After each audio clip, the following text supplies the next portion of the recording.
नमस्कार, नियोजन competition cracker channel में आपका स्वागत है। देखते हैं आज की महत्वपूर्ण खबरें। बांग्लादेश में हालात बिगड़े, चीफ जस्टिस का इस्तीफा। देहरादून स्टेट गेम 10 सितंबर से होंगे। श्रीनगर आतंकियों से मुठभेड़ में 2 जवान शहीद, 3 घायल। कोलकाता महिला डॉक्टर से दरिंदगी पर बंगाल में गम और गुस्सा।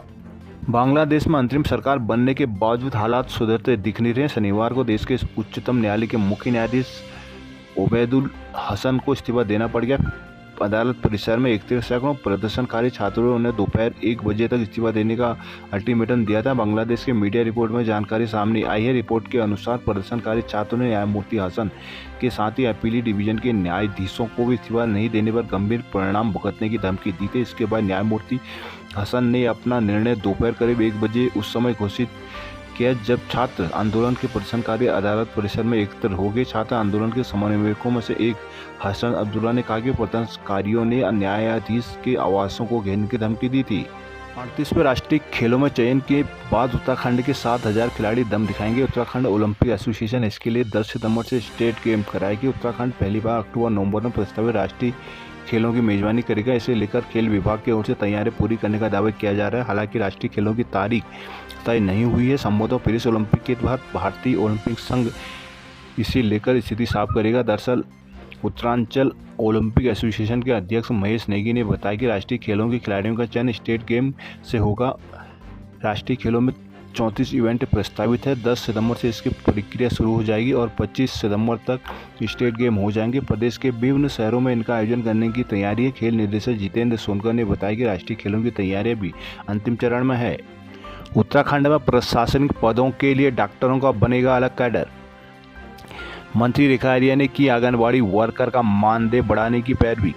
उपभोक्ता विवाद प्रतिशोध आयोग में अध्यक्ष के बिना सदस्य का सुनाया फैसला होगा निरस्त। उत्तराखंड में प्रशासनिक पदों पर तैनात डॉक्टरों के लिए अलग कैडर तैयार किया जाएगा। सीएमओ सीएमएस के साथ ही डॉक्टरों के सभी प्रशासनिक पद इस कैडर में आएंगे। स्वास्थ्य विभाग की ओर से संदर्भ में योजना तैयार की जा रही है। दरअसल पिछले साल जुलाई में राज्य में हुई स्वास्थ्य चिंतन शिविर के दौरान मरीजों की सुविधा के लिए मरीज देखने और प्रशासनिक कार्य करने वाले डॉक्टरों को अलग अलग कैडर बनाए जाने की जरूरत महसूस की गई थी, जिस पर अब स्वास्थ्य विभाग आगे बढ़ रहा है। इसके तहत राज्य में केंद्रीय सेवाओं की भांति सीएमओ सीएमएस के लिए अलग समग्र बनाने में विचार चल रहा है। अधिकारियों ने बताया कि जल्द ही संदर्भ में स्वास्थ्य मंत्री डॉक्टर धन सिंह रावत के साथ एक बैठक होगी, जिसमें आगे की कार्य योजना तैयार की जाएगी। इस व्यवस्था में मरीजों को भी राहत मिलेगी।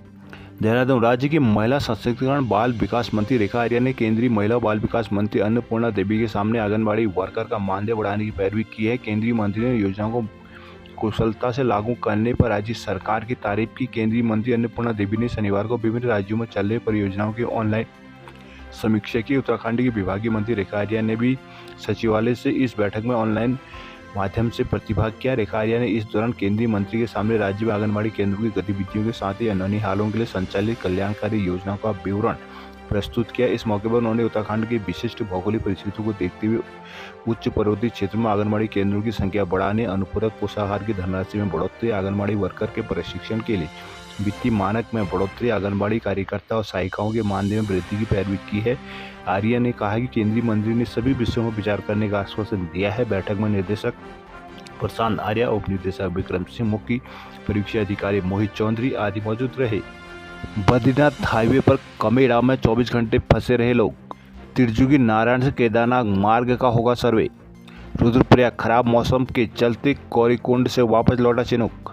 शुक्रवार रात को ऋषिकेश बद्रीनाथ हाईवे पर गौचर के पास कमेड़ा में भारी मात्रा में मलबा आ गया। इस दौरान हाईवे पर 14 घंटे तक वाहन की आवाजाही ठप रही और 200 से अधिक वाहनों में 2000 से अधिक लोग फंसे थे। 2 आर्मी की एम्बुलेंस सहित 2 आपातकालीन वाहन और प्राइवेट गाड़ियों में कई मरीज सड़क खुलने का इंतजार करते रहे। जाम में फंसे लोगों ने बताया कि रात में सूचना देने के बाद भी प्रशासन की ओर से मलबा हटाने के लिए जेसीबी मशीन नहीं भेजेगी। शुक्रवार रात कर्णप्रयाग सहित आसपास के क्षेत्रों में भारी बारिश हुई थी। बारिश में कमेड़ा में रात लगभग 10 बजे पहाड़ी से भारी बोल्डर और कई टन मलबा आकर करीब 40 मीटर दायरे में फैलने से हाईवे रात भर बंद रहा। इस दौरान वहां दोनों ओर वाहनों की कतार लग गई। हाईवे पर फंसे लोगों ने बताया कि आपदा कंट्रोल रूम से डीएम और एसडीएम को सूचना देने के बाद भी सुबह मौके में जेसीबी मशीन नहीं भेजेगी। शनिवार दोपहर 12 बजे मलबा हटाने के बाद करीब 4 किलोमीटर लंबा जाम खुल सका और लोग अपने गंतव्य पर रवाना हुए। श्रीनगर वंचित छात्रों के लिए खोले प्रवेश पंजीकरण पोर्टल। चमोली का बेटा दिपेंद्र कंडारी कश्मीर के तंगधार में हुआ शहीद। गढ़वाल विश्वविद्यालय में स्नातक पाठ्यक्रम में प्रवेश लेने से छात्रों को दिक्कतों का सामना करना पड़ रहा है। छात्रों की समस्याओं को देखते हुए शनिवार को जय हो छात्र संगठन के नेता वीरेंद्र बिष्ट के नेतृत्व में छात्र गढ़वाल विश्वविद्यालय के अधिष्ठाता छात्र कल्याण प्रोफेसर महावीर सिंह नेगी से मिले। इस दौरान छात्रों ने प्रवेश में हो रही समस्याओं को NDSW के सम्मुख रखा। छात्र नेता वीरेंद्र नेगी ने कहा कि विश्वविद्यालय में वर्तमान में स्नातक पाठ्यक्रम में प्रवेश के लिए पंजीकरण प्रक्रिया चल रही है। कहा कि परीक्षा से छात्रों ने रजिस्ट्रेशन करने में गलत विषयों का चयन किया है, जिससे आगे छात्रों को दिक्कतों का सामना करना पड़ता है। उन्होंने छात्रों की समस्याओं को देखते हुए पंजीकरण की अंतिम तिथि के साथ उक्त गलतियां सुधारने के लिए एडमिशन पोर्टल दोबारा खोलने की मांग की है। कहा कि यूजी में प्रवेश लेने वाले अभ्यर्थियों द्वारा CUET प्रवेश परीक्षा में जनरल टेस्ट न दे पाए हैं, जिसके कारण छात्र छात्राओं का पंजीकरण नहीं हो पा रहा है। उन्होंने ऐसे छात्रों को पंजीकरण प्रक्रिया के अंदर लाने की मांग की है। कहा कि बाहर की भौगोलिक परिस्थितियों को देखते हुए कई छात्र छात्राएं CUET प्रवेश परीक्षा देने से वंचित रह गए। उन्होंने गढ़वाल विश्वविद्यालय से ऐसे छात्रों को प्रवेश पंजीकरण पोर्टल जल्दी खोले जाने की मांग उठाई है।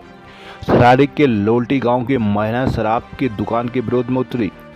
थराली लोल्टी में अंग्रेजी शराब की दुकान खोलने की स्थानीय महिलाओं ने भारी विरोध किया है। शनिवार को जैसे ही दुकान के खोले जाने की सूचना स्थानीय महिलाओं को मिली तो विरोध में आगे देखते यहां लोल्टी, तुंगेश्वर, देवराड़ा, हलचंद सहित अन्य गांव की महिलाएं एकत्रित होगी। राष्ट्रीय राजमार्ग कर्णप्रयाग ग्वालियर मोटर मार्ग पर खुली शराब की दुकान के नजदीक एकत्र स्थानीय लोगों ने कई घंटों तक भारी विरोध के साथ प्रदर्शन किया। प्रदर्शनकारी सरकार, प्रशासन और अंग्रेजी शराब की दुकान के विरोध में नारेबाजी करने लगे। महिलाओं का कहना था कि अंग्रेजी शराब की दुकान खोले जाने से क्षेत्र का माहौल खराब होगा, सामाजिक रूप से अशांति का माहौल बनेगा, विशेष रूप से महिलाओं एवं बच्चों के असुविधाजनक माहौल का सामना करना पड़ेगा। सरकार व जनप्रतिनिधियों को समझना चाहिए कि पहले से पहाड़वासी मुश्किल हालातों का सामना कर रहे हैं। ऐसे में एक के बाद एक शराब की दुकान खोलकर पहाड़ों के शांत माहौल को बिगाड़ने का प्रयास किया जा रहा है। महिलाओं ने चेतावनी दी कि यदि शराब की दुकान बंद नहीं की जाएगी तो आंदोलन की ओर तेज किया जाएगा। महिलाओं के एकत्र होने की सूचना पर थाना प्रभारी थराली पंकज कुमार मौके में पहुंचे और स्थानीय महिलाओं के साथ बातचीत की। देर शाम समाचार लिखे जाने तक महिलाएं शराब के दुकान के विरोध के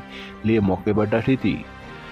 देहरादून मांगों पर ठोस कार्रवाई होने पर ही आंदोलन वापस, लंगे अतिथि शिक्षक।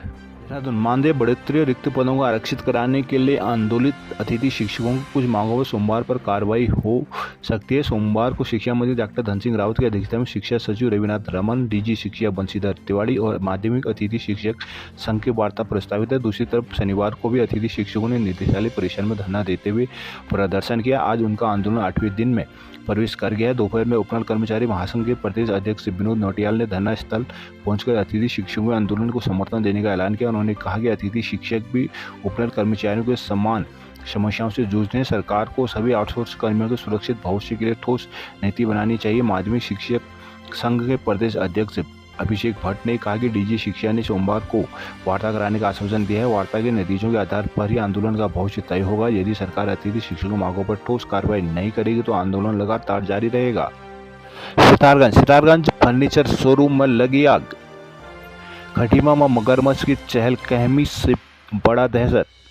रुद्रपुर में जल भराव से बड़ा डेंगू का खतरा। रुद्रपुर दरोगा पर अभद्रता का आरोप, चौकी में प्रदर्शन। दिनेशपुर सड़क के लिए कांग्रेस ने निकाली पदयात्रा। रामनगर में छात्र की मौत के बाद कोतवाली घेरी सड़क जाम। अल्मोड़ा अतिथि शिक्षकों के आंदोलन से स्कूलों की पढ़ाई हुई चौपट। रानीखेत में NGO के भवन में आग से नुकसान। कपकोट में पेयजल संकट से नहीं मिल रही है राहत। बागेश्वर में आपदा से 42 करोड़ का हुआ नुकसान।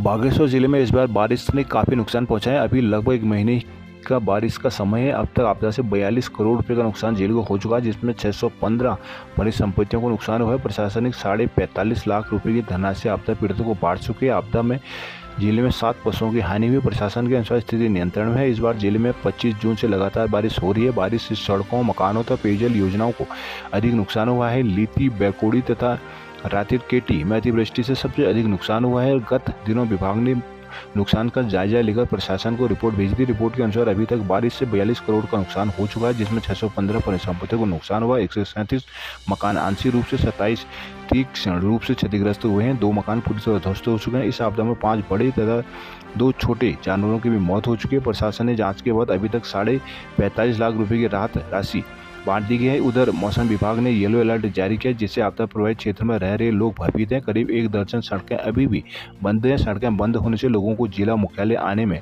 दिक्कत हो रही है। चंपावत 5 घंटे बंद रहा पूर्णगिरी मार्ग, श्रद्धालु हुए परेशान। पिथौरागढ़ बलुआ कोर्ट में शिक्षकों की तैनाती को लेकर अभिभावक हुए मुखर। अटल उत्कृष्ट की जीआईसी बलुआ कोर्ट में शिक्षकों की तैनाती को लेकर तीसरे दिन भी क्रमिक अनशन जारी रहा। ग्रामीणों ने शिक्षकों की नियुक्ति न होने तक आंदोलन जारी रखने की बात कही है। शनिवार को तीसरे दिन अटल उत्कृष्ट जीआईसी बलुआ कोर्ट में शिक्षकों की नियुक्ति को लेकर धरना जारी रहा। एनएसयूआई जिलाध्यक्ष पंकज मेहरा, पूर्व प्रधान घनश्याम पंत, पूरनराम, धीरज भंडारी, एसएससी अध्यक्ष पुष्कर सिंह एरी धरने पर बैठे। एनएसयूआई जिलाध्यक्ष पंकज ने कहा कि सरकार अटल उत्कृष्ट का नाम देकर शिक्षकों की नियुक्ति करना भूल गई है। विद्यालयों में शिक्षकों की कमी है, बच्चों का बहुत चौपट हो रहा है। सरकार ने व शिक्षा विभाग के कान में जूं तक नहीं रह रही। अभिभावकों ने शिक्षा विभाग से उक्त रिक्त पदों सभी पदों पर शिक्षकों की नियुक्ति की मांग उठाई। इस दौरान प्रधान पूरन ग्वाल, रमेश चंद, पूर्व प्रधान जयंती बिष्ट आदि मौजूद रहे। हल्द्वानी के स्कूलों में हॉकी टीम के लिए नहीं मिल रहे हैं खिलाड़ी। खेल सुविधा के लिए बजट मिलने के बावजूद सरकारी स्कूल में खिलाड़ी के तैयार नहीं हो पा रहे हैं। इसका नज़ारा शनिवार को ब्लॉक स्तरीय खेलकूद प्रतियोगिता में नजर आया। यहाँ हल्द्वानी ब्लॉक में हॉकी टीम तैयार करने के लिए 63 सरकारी स्कूलों में से 15 खिलाड़ी पूरे नहीं मिल सके। सिर्फ 4 खिलाड़ी ही हॉकी खेल में पहुंच पाए। इस कारण प्रतियोगिता के लिए ट्रायल नहीं हो पाया। शनिवार को गांधी इंटर कॉलेज में हल्द्वानी ब्लॉक के हाईस्कूल और इंटर कॉलेजों में 14 से 19 आयु वर्ग के लिए ब्लॉक स्तरीय खेलकूद प्रतियोगिता इंटर कॉलेज में आयोजित की गई, जिसमें आगामी माह में जिले के लिए होने वाली प्रतियोगिता के खिलाड़ियों को चयन किया जाना था। यहाँ बालक वर्ग के लिए खिलाड़ियों के न आने पर टीम का चयन नहीं हुआ है, जबकि बालिका वर्ग में 4 खिलाड़ियों को पहुंचने पर बिना मैच के उनका नाम जिला स्तरीय प्रतियोगिता के लिए भेज दिया गया।